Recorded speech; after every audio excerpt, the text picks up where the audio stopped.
Olá pessoal, na nossa conversa de hoje, a gente vai dar continuidade ao assunto relacionado à lógica fuzzy. Mas nessa conversa nós vamos agora apresentar algumas aplicações.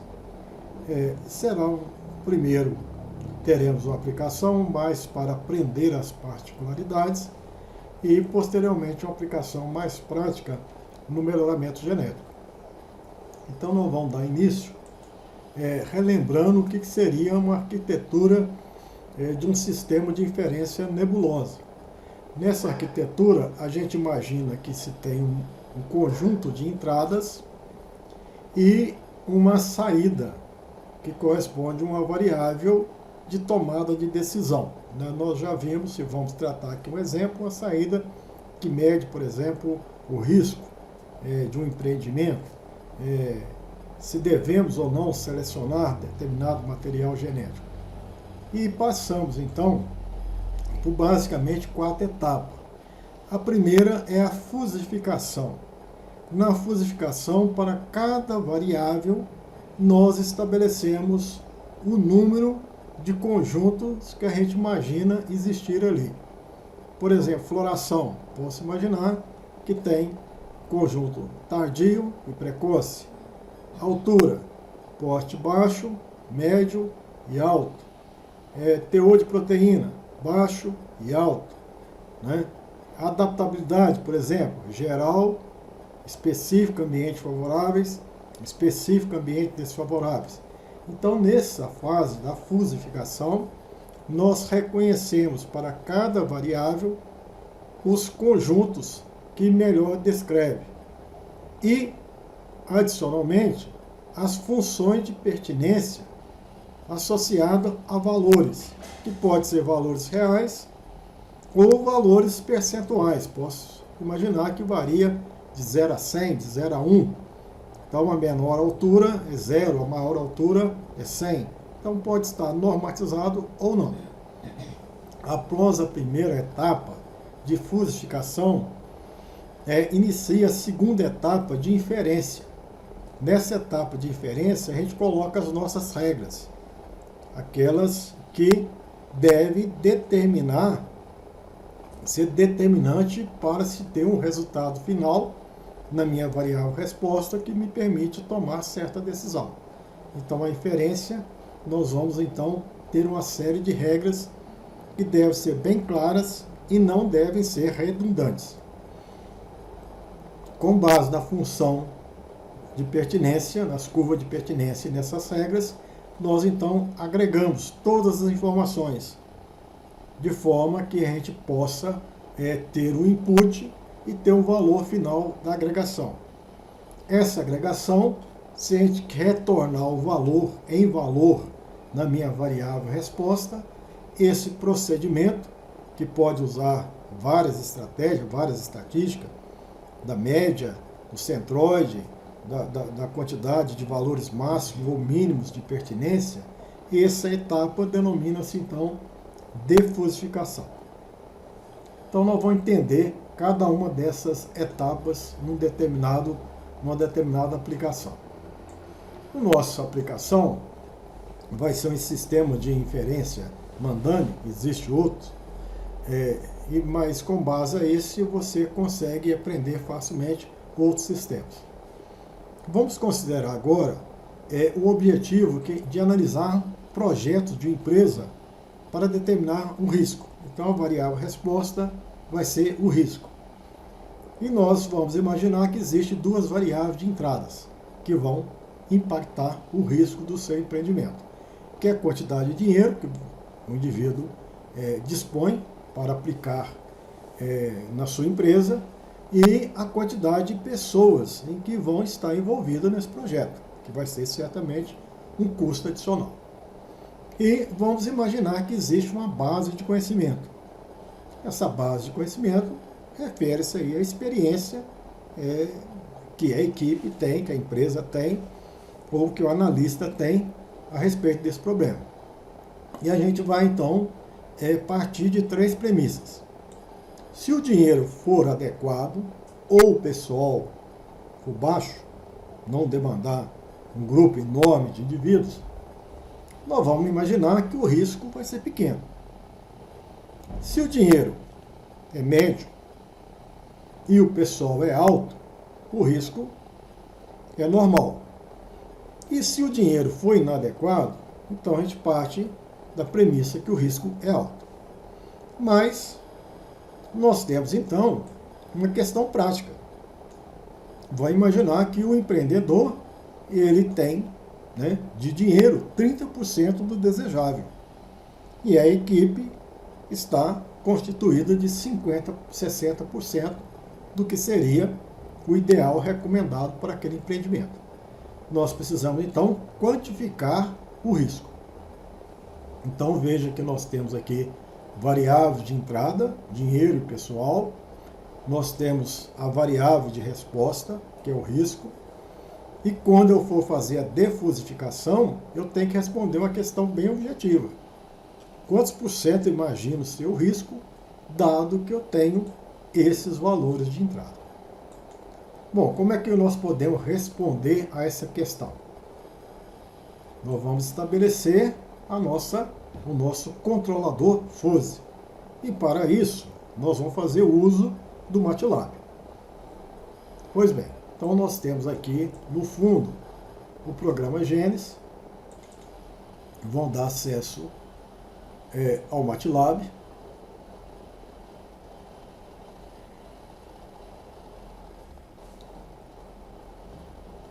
Que vai ser útil para o nosso desenvolvimento. Bom, nesse caso específico, basta eu digitar nessa tela de comando a palavra FOSE. E ele vai me abrir uma tela adicional que me permite estabelecer meu projeto.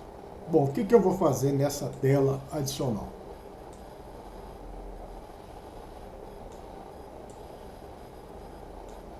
Nós precisamos ter as nossas variáveis input, nomear os inputs e output, e vai salvar o nosso arquivo.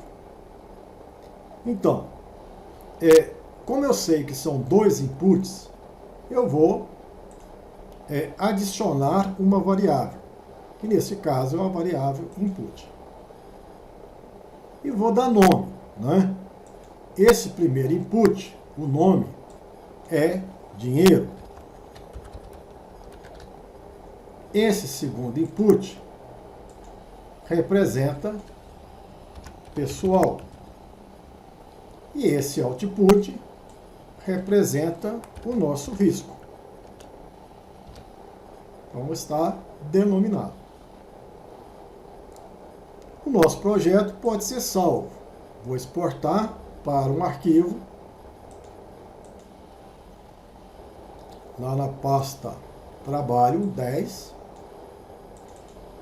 e vou chamar isso aqui de exemplo. Então, é um sistema FOSE Mandan que tem duas entradas e tem uma saída output. A defusificação ela pode ser definida aqui, mas isso nós vamos ver na quarta etapa. As condições de I e de OU vai ser tal como nós definimos, como sendo o mínimo para E, para a interseção, e o máximo da pertinência para a união. As implicações mínimo e as agregações via máximo. Podemos manter dessa forma. Bom, então uma vez definido, nós vamos começar a etapa de fusificação. Para a etapa de fusificação, nós vamos trabalhar com cada uma das variáveis entradas. Por exemplo, dinheiro. Nós clicamos nessa quadrícula e ele vai abrir uma tela que me permite estabelecer os grupos, os conjuntos e as funções de pertinência. Vamos trabalhar primeiro com a variável entrada, dinheiro. Ele já aparece com 3 funções de pertinência. o que seria interessante para nós, que nós já determinamos, né, que vamos estabelecer 3 conjuntos. O primeiro nós vamos denominar de inadequado. O segundo, basta clicar aqui no correspondente ao segundo, nós vamos denominar de médio. O terceiro, nós vamos denominar de adequado. Eu posso estabelecer uma variação nesse gráfico de 0 até 1, ou por exemplo, de 0 até 100. Considerar, então, adequado 100%. Então, ele passa a ser de 0 até 100. Vamos pensar na função de pertinência para inadequado. Podemos estabelecer uma função de pertinência como sendo essa inadequado, como sendo triangular, como sendo trapezoidal, gaussiana, sigmoide, e existem várias outras aqui que você pode optar. Vamos imaginar que é trapezoidal.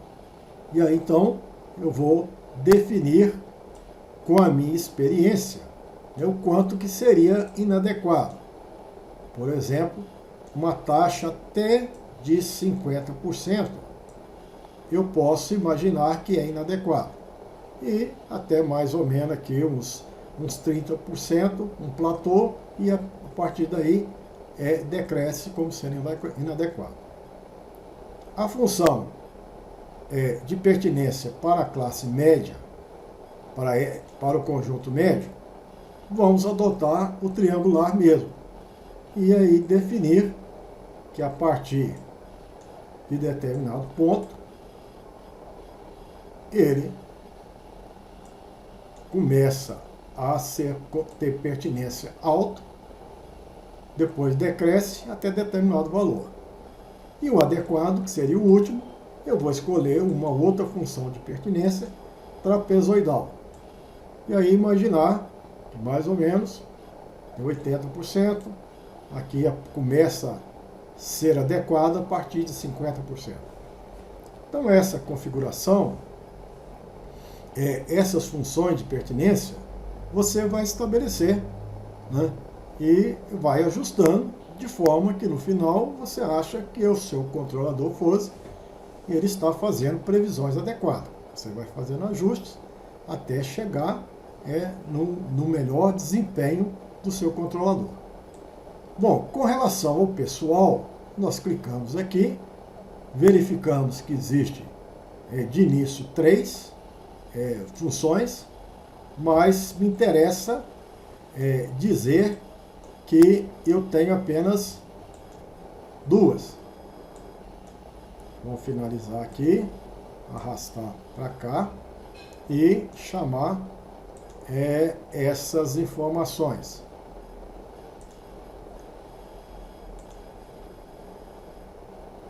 Agora, do pessoal, vamos descrever as funções de pertinência para o pessoal, que nós vamos admitir ser baixo e alto. Como o pessoal aqui estão com 3, eu já vou eliminar uma. Clico aqui no Edit e removo, né, aquela função de pertinência selecionada. Passa a ter 2. Vou denominar essa primeira de baixo para pessoal. Vou denominar esta segunda de alto para pessoal. Então, eu passo aqui a ter as 2 funções, baixo e alto. Para baixo, selecionar aqui abaixo, selecionar a função de pertinência trapezoidal e colocar aqui o meu sentimento de como funciona, como essa variável impacta o risco, né? Segundo aqui essa função, né? Vou também colocar de 0 até 100, traduzindo em que, se o pessoal for baixo, até, né, o que é baixo? É até 20%, 30%, 40%. Então eu que defino o que é baixo. A partir daí que eu aumento o pessoal, a pertinência embaixo pessoal vai diminuindo. Até acima de 60% da equipe, eu vou dizer que a pertinência do pessoal dentro do baixo é zero. Agora tem que descrever o alto. Vai ser também uma função de pertinência trapezoidal, né? Vou começar, por exemplo, a partir aqui dos 25, 26. Vou dizer que existe um crescimento.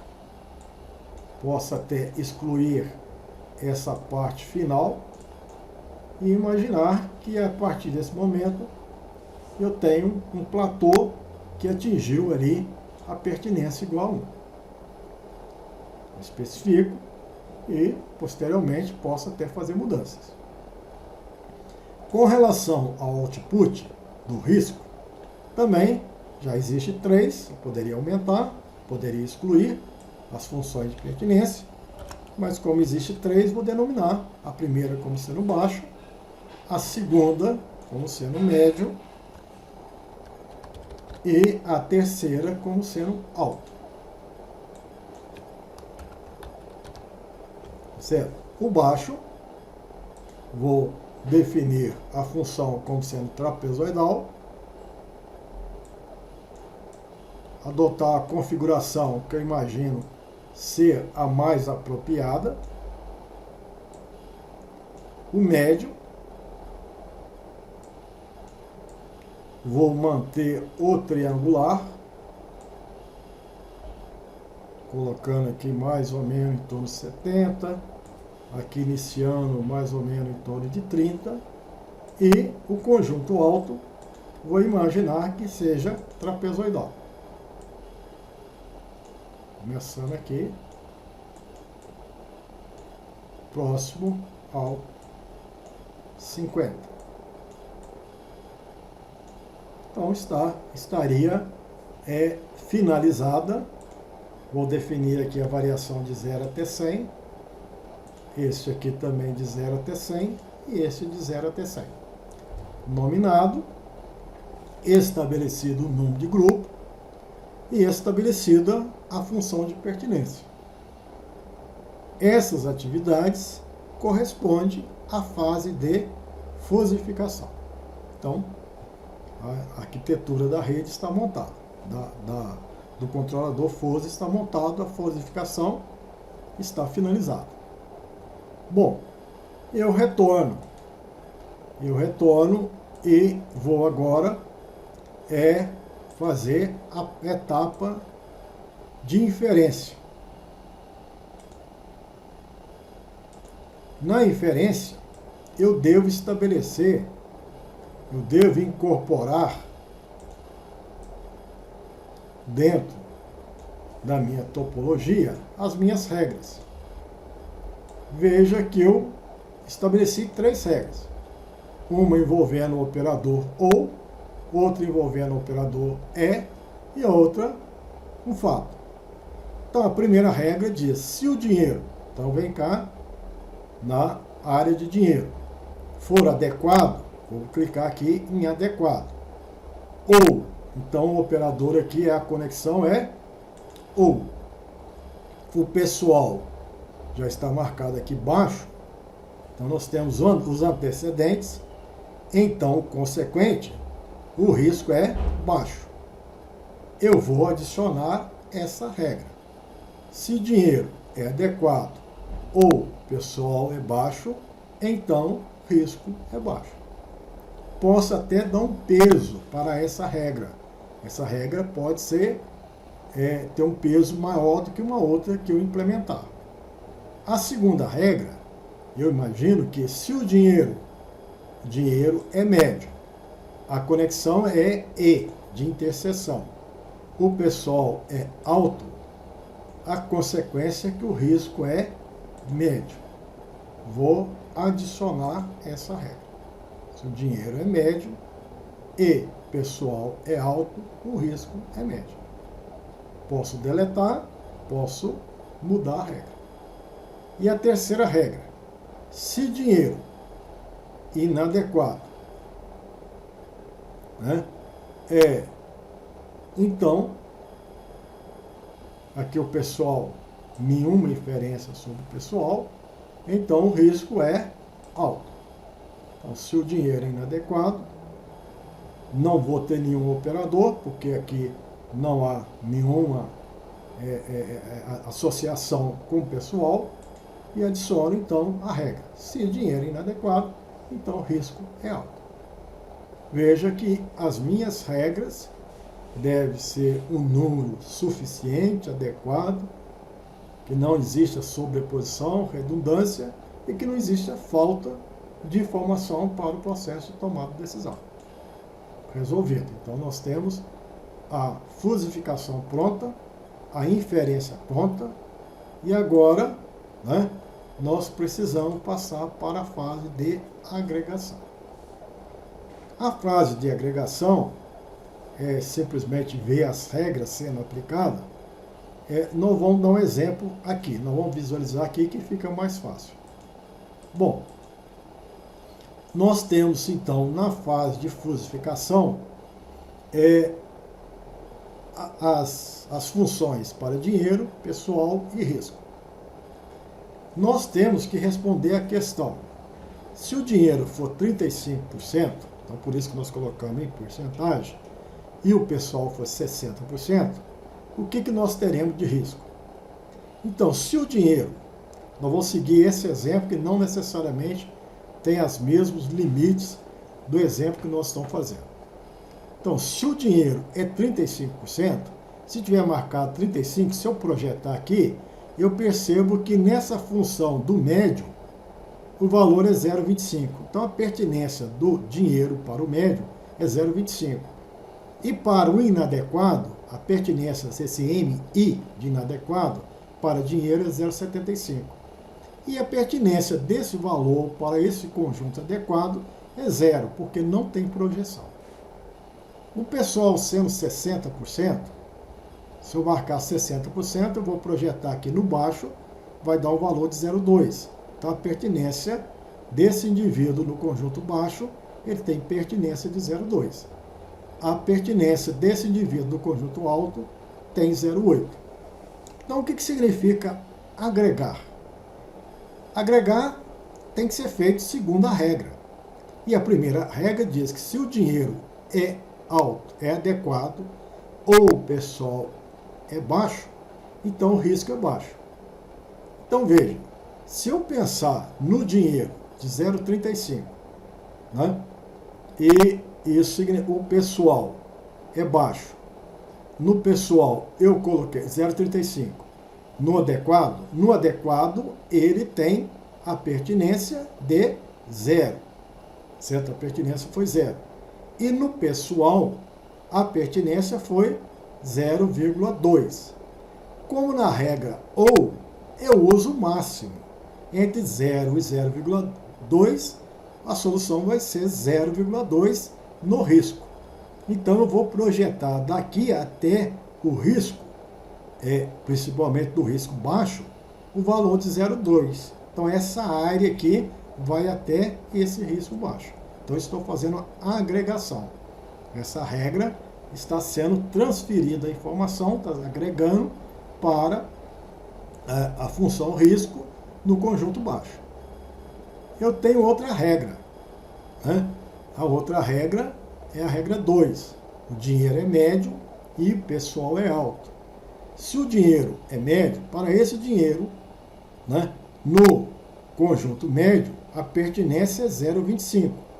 Então, 0,25 está marcado aqui. O pessoal sendo 60%, a pertinência no pessoal alto é 0,8. Como a regra é E de interseção, entre o 0,25 e o 0,8, eu tenho que utilizar o mínimo, que é 0,25. Né? Lembrar que naqueles operadores que nós apresentamos na palestra passada, a gente seguia essa regra. Então veja que eu vou adotar o 0,25 em cima da curva média. Esse aqui é o valor que envolve a curva média. Então eu tenho essa área. E, por fim, eu tenho, se o dinheiro é inadequado, então dinheiro inadequado, a pertinência é 0,75. Então, o fato é que o risco é alto.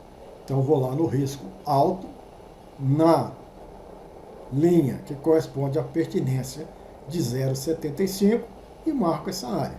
Então, estou agregando. Todas as regras resultaram em uma área, em uma função de pertinência específica na variável resposta. A esse processo nós chamamos de agregação. Então, eu reuni essa informação da regra 1, da regra 2, da regra 3 e agreguei todas essa informação nesse desenho. Então, veja, no nosso exemplo, lá no MATLAB, eu vou ver, eu entro aqui no procedimento, view, regras. Neste caso, eu vou ter várias agregações para vários pontos. Bom, nesse caso específico, o meu problema era dinheiro de 35%, o dinheiro, que é a primeira informação de 35%, então o meu input é 35%, e o pessoal é de 60%.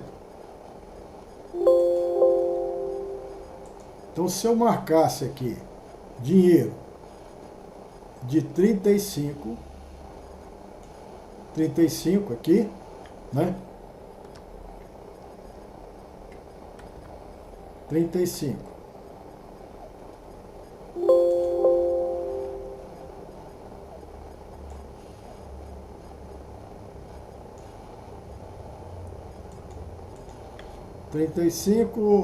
Ponto zero.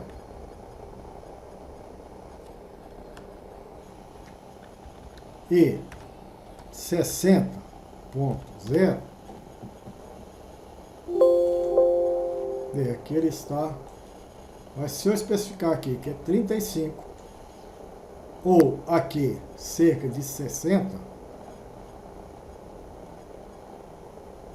62, 59,5, 60, ele vai me dar um valor de risco, que no caso é de 70%.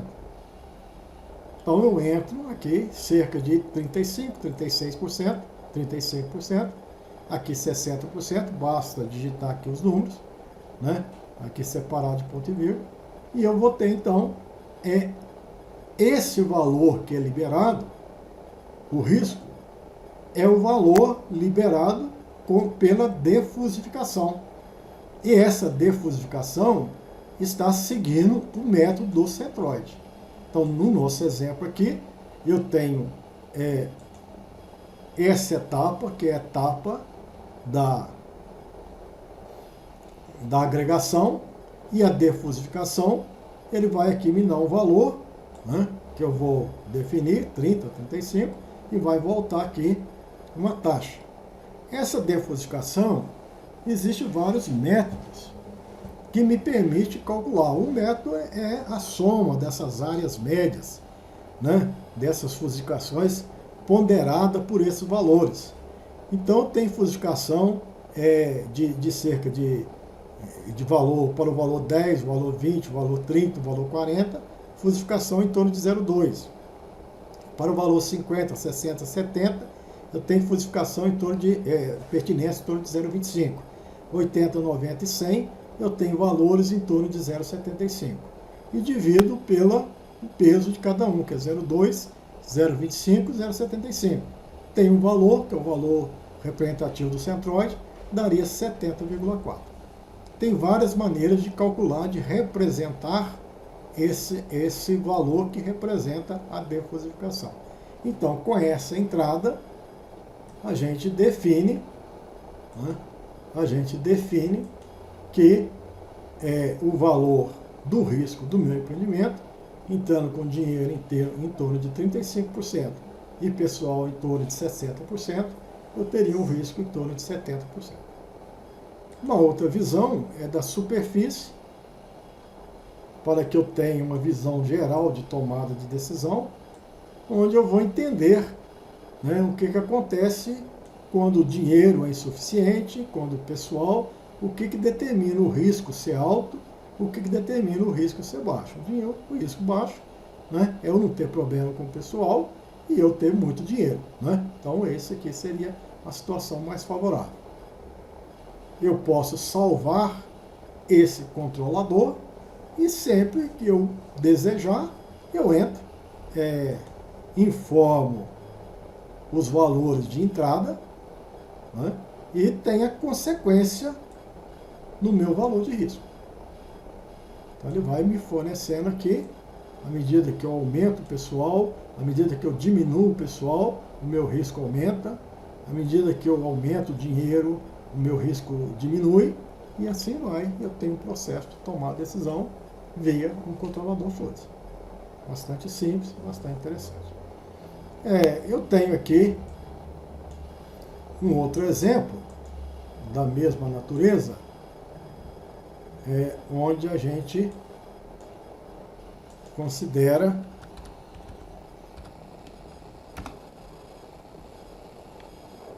uma situação também bastante semelhante a que nós tratamos,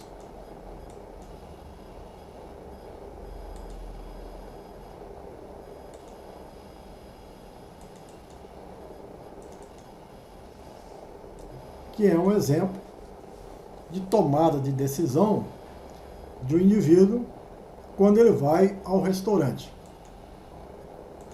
Então nós podemos considerar aqui, quando ele for ao restaurante, ele pode dar uma gorjeta, dependendo do atendimento e dependendo da comida.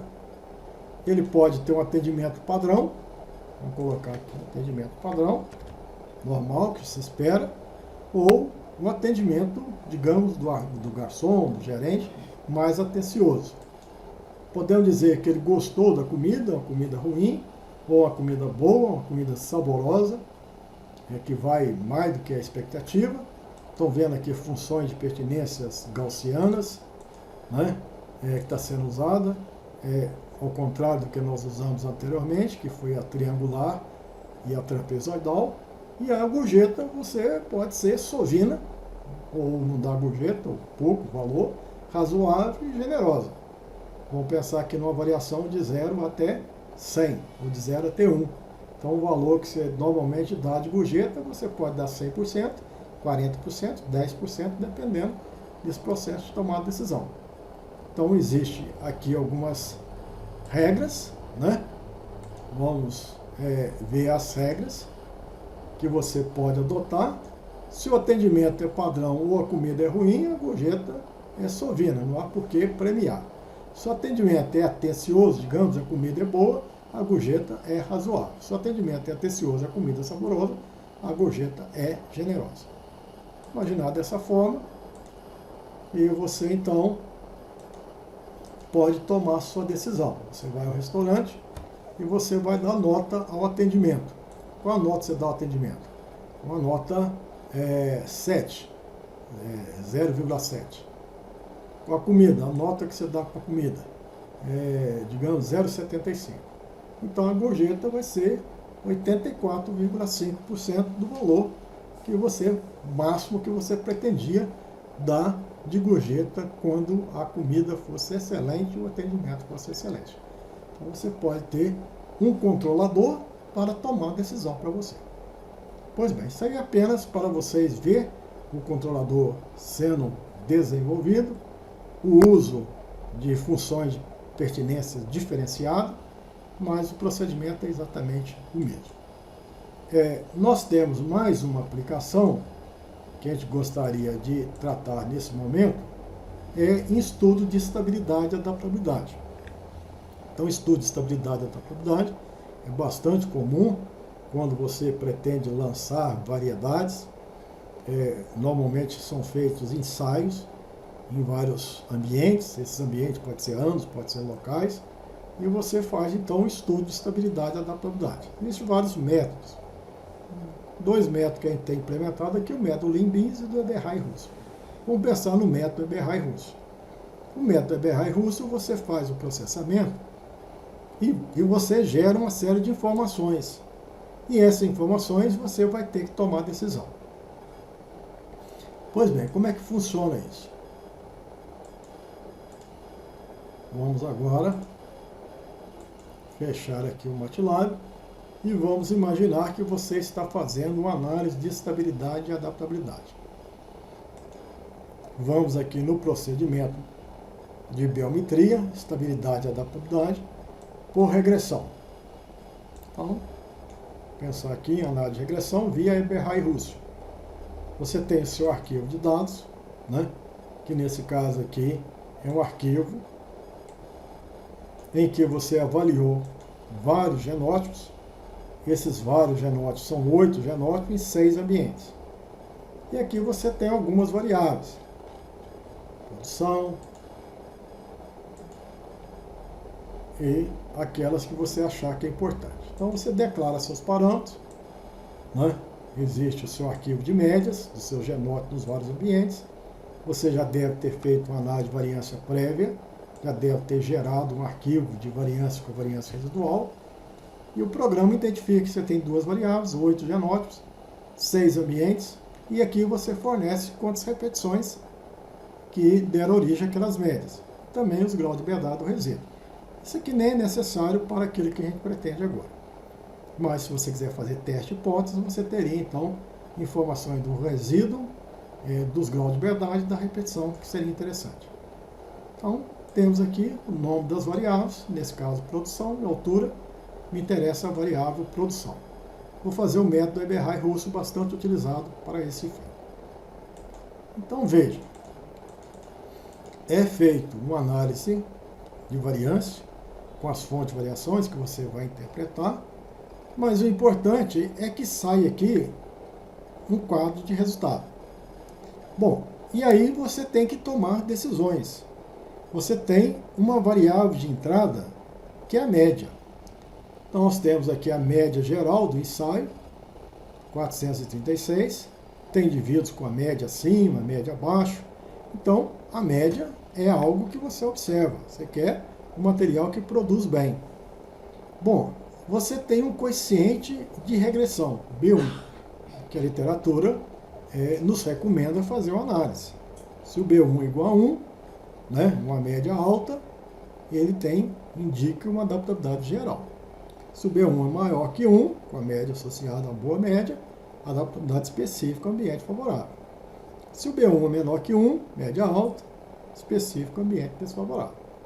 Mas você tem que olhar uma outra informação, né? O desvio da regressão que mede a previsibilidade. Uma medida auxiliar é o R2. Então o material tem que ser previsível. Você espera que, ao aplicar insumos, melhorar a qualidade do ambiente, existe uma previsibilidade. Ele vai responder proporcional ao seu investimento. Então, essa medida de previsibilidade, um R2, que pode ser alto, pode ser médio, pode ser pequeno. Então veja que é difícil julgar se um R2, bom, o R2 acima de 80 é bom. Mas será que esse 70 aqui é tão ruim? Esse material 3, que tem um R2 de 70, ele tem esse pequeno defeito, mas em termos de média, a média é elevada. A média é 510, não é uma média ruim, está acima da média geral, está entre as 3 maiores médias. Então veja que o processo de tomada de decisão não é simples, porque existe ali 3 entradas, a média, o B1 e o R2, ou quadrado médio de desvio. Então essas médias você pode considerar média baixa, média alta, o B1 pode ser igual a 1, pode ser maior que 1, pode ser menor que 1, o R2 pode ser alto, pode ser baixo. Então, certamente que se você entregasse esse conjunto de dados já processados, as análises corretíssimas, segundo o modelo apropriado, bom, se você entregasse para alguém, duas pessoas poderiam diferir na tomada de decisão, porque ele tolerou um pequeno defeito, o outro não tolerou, e dessa forma você teria alguma divergência. O ideal seria consultar alguém isento, e esse alguém isento é o seu controlador.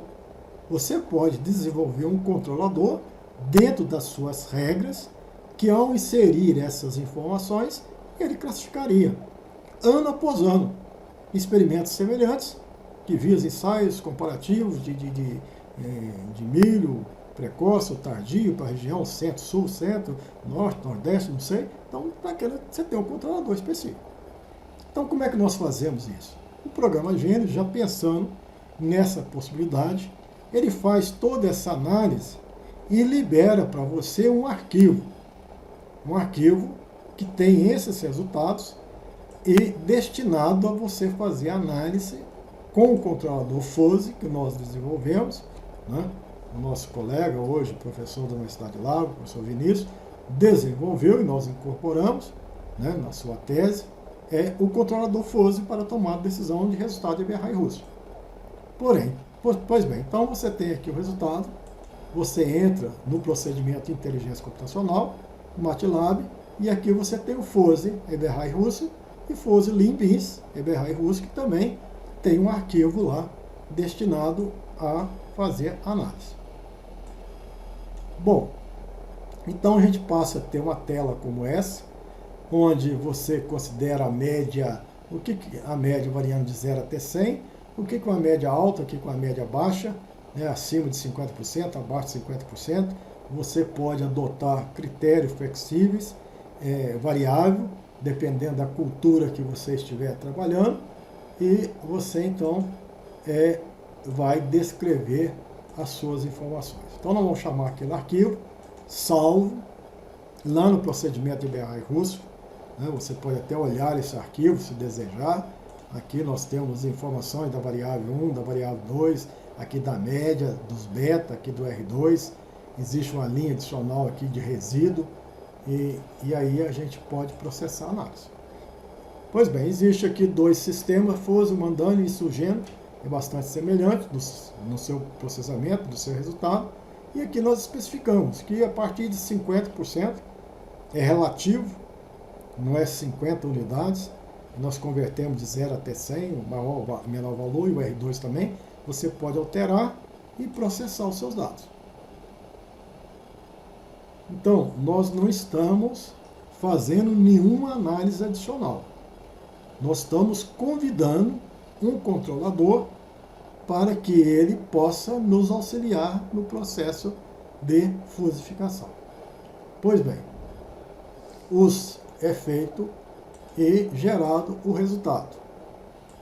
Ele revela para a gente as funções de pertinência para cada variável de entrada. Para a média, ele considerou essa função de pertinência para alto e baixo.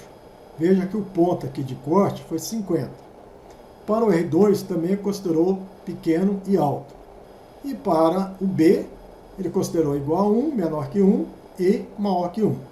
Aqui estava codificado de menos 5 até mais 5 para dar uma amplitude de variação maior. Nós podemos entender como é que ele trabalhou a variável resposta, né? Vamos chamar aqui um gráfico do próprio MATLAB para a gente ampliar. Então, nós temos desfavorável, geral desfavorável, duas classes que descartável, pouco adaptado, adaptado a ambiente favorável, adaptado à adaptabilidade geral, né? Esse aqui é adaptabilidade a ambiente desfavorável, aqui desfavorável, aqui pouco adaptado, favorável e favorável geral. Então, dessa forma, você tem essas pertinências e tem o resultado final, né? O controlador, você pode interpretar com base na média, com base no B1, com base no R2. E aqui você tem a sua tomada de decisão. Esse material 1 aqui, o controlador diz que ele é de adaptabilidade ampla. Esse aqui é pouco adaptado. Infelizmente, são poucos genótipos. E a adaptabilidade ampla, naquele conjunto, tem pertinência de 63. A pertinência varia de 0 até 1. Tem a pertinência, então ele fez uma classificação, o 8, por exemplo, é de adaptabilidade ampla, e a pertinência foi julgada como sendo 0,94. Então, você pode interpretar os seus dados. Mas nós estamos fornecendo um controlador que você pode ter em mãos, a sua equipe pode ter, que vai também te auxiliar na interpretação do conjunto de dados. O conjunto de dados pode ser enorme, pode ser vários experimentos, você entrega para o computador usa aquele controlador, salva aquele controlador específico, e ele vai te dar uma interpretação que ele já ponderou, já fez as ponderações adequadas para a média, para o coeficiente beta e para o R2 e toma a decisão para você. Então veja que controladores podem perfeitamente ser incorporados em seu programa de melhoramento, né? Inclusive, pode ser aplicado em qualquer fase do programa de melhoramento.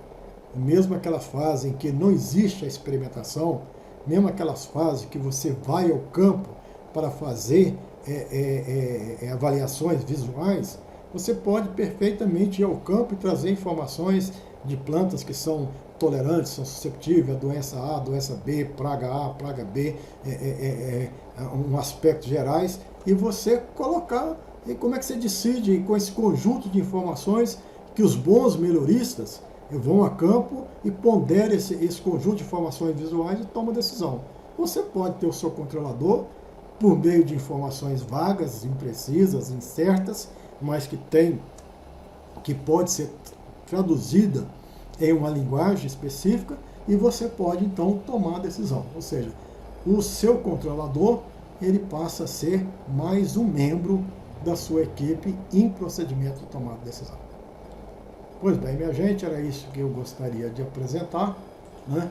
É apenas um resumo, algumas particularidades, mas que alguns conceitos básicos de inteligência computacional eu tenho certeza que foram estabelecidos, e a gente espera que o entendimento tenha sido satisfatório. Por hoje é só. Muito obrigado e até mais.